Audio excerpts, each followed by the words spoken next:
la radio Ndenga News FM. Oui, tel que vous voyez, on écrit Ndenga News FM. Vous voyez très bien, voilà. Ils sont en terrain.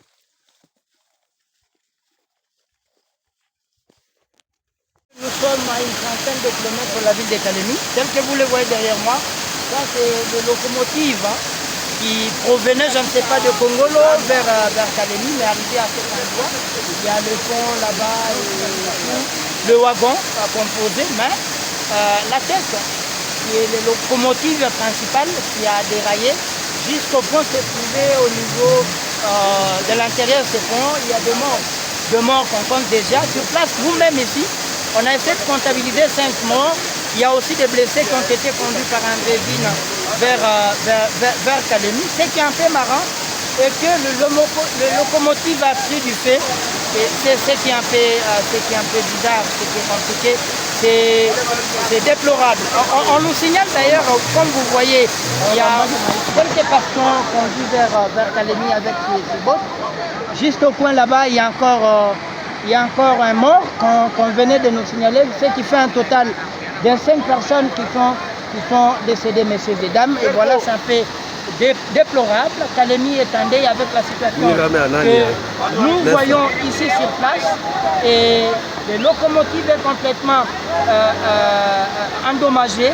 Et voilà, c'est une situation qui n'arrive pas, qui s'est produite entre la nuit du 30 au 31 et nous sommes à une trentaine de kilomètres de la ville de Kalemi. Merci beaucoup. Mashua locomotive sio kumbela kote mago yote na mabatiri yote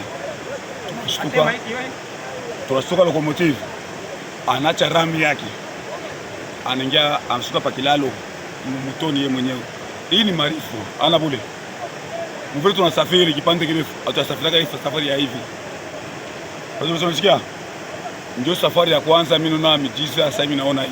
Shaondoka mashua nashuka mtoni, meli ile kwa kukuta ya pale hivi.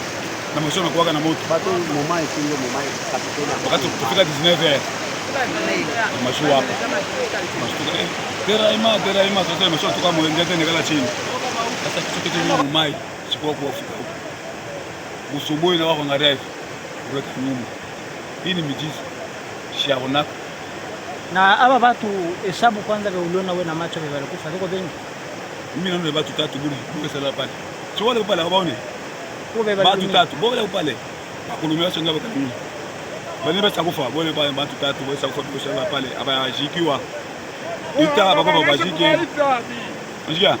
Batu 3 ule mwasa ngula tena mashua. Bawidi wa sala pale munjia au mu. Tuende kwa bangaria. Pole sana mle chini. Merci papa. Mashua. Kutoka yule wa mashua vitesa conducteur parce que pale ningia mupon kisha kuingia mupon tunashitukia tu sasa kitu kinaanguka parti parce que kwa kushika pale tunaona sasa locomotive déjà na kwa chini ndio tunaenda kuverifier donc ali décrocher pale kwa mchanga ndio locomotive huko batu walikufa justement kwa blessé na amuri pale ni naweza kuwa blessé wangapi na wakufa wangapi vya uliwahi kuona wewe kama vile mimi niliona kwa moja. Juste au coin là-bas, il y a encore un mort qu'on venait de nous signaler, ce qui fait un total de... Na nini inaweza kuwa chanzo kusababisha hii mashua ifanye kama? Tunaangalia ni rai na kawia sana. Kwa sababu na bie mara ikisha kawia sana. Kwa hiyo kwa entretenir. Poleni sana.